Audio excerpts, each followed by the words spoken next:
Hello everybody and welcome to this amazing game of Resident Evil Resistance. Today I want to talk about the changes that you can expect to see when it drops within a day.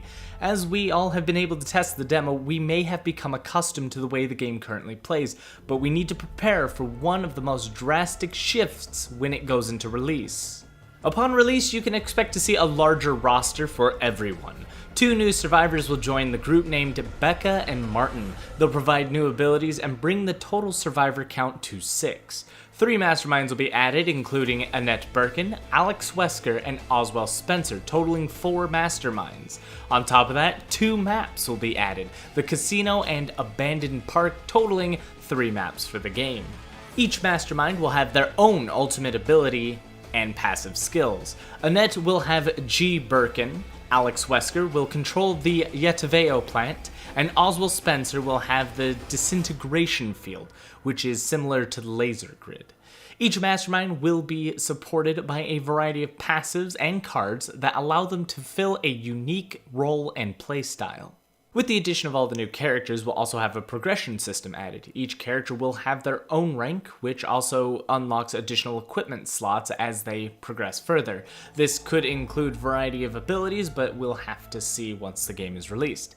At the end of every match, you'll also earn RP that can be spent to unlock loot boxes that will provide upgrades, equipment, and cosmetics for your characters. These loot boxes cannot be purchased directly with cash and will need to be earned in-game. You can, however, purchase boosters for RP from what I could see in all the leaks regarding this game. One of the most important things is that it's not designed to be necessarily pay to win, but more or less pay to progress faster in the case that you don't have enough time to keep up with certain players. As Masterminds, you'll be able to customize your deck for each individual Mastermind. The decks will consist of 12 cards, 10 being ones that you choose, and 2 being exclusives for that particular Mastermind. The 10 cards will likely be cards that you choose. I'm not sure what the limitation will be there, but you likely have to unlock them from the loot boxes, and then you may place them in your deck and alter that how you see fit. However, the 2 exclusives do not seem to be interchangeable, but we have yet to see. Masterminds will also be able to create their presets the way they want, using cards from their deck or cards they've unlocked. You will have approximately 66 points to spend across 3 areas. You'll also have 3 categories to fill: creatures, traps, and doors. There seems to be a limitation so that you cannot spend all your points just locking every single door on the map, but that is yet to be seen on how many door locks you have. Based on the presets, it seems that you get 6 locks per area, but we will see once the game is released. Both Mastermind survivors will be able to equip 4 pieces of equipment that will alter their gameplay. This equipment slot will be locked based on your rank, so the higher your rank, the more slots you'll have, up to a total of 4. The betas gave us a good example of what gear can be like. The novice gear was equipped to every survivor, which provided them with automatic green herb usage when low on health, and the auto aim feature. Now, what the Masterminds get, we're not exactly sure, but again, I believe that these equipment pieces are guaranteed to come out of the loot box, and whether they are consumable or not has yet to be seen, but I would like to see for myself in the future, so I'm very excited for that feature to come out.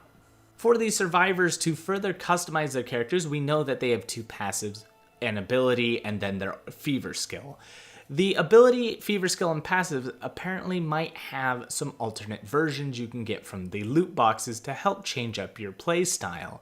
With that in mind, I'm very excited to see what kind of different passives you can get, as they are labeled in a way that allows them to have different kinds. Now, this doesn't guarantee that perks will be shared amongst the survivors, but instead a survivor will have multiple perks to choose from and will have to customize themselves in the way that they see fit. So as the final bit, this is something I could not confirm. Unfortunately, I still have no idea whether this game is standalone or a mode. The developers have talked about this as a separate game. It is developed separately from Resident Evil 3 Remake, and it would shock me if this would be the same as Resident Evil 3. It seems like they are going to have 2 separate downloads at least, but I don't know if they'll sell it as a standalone, being there is no pre-order for it.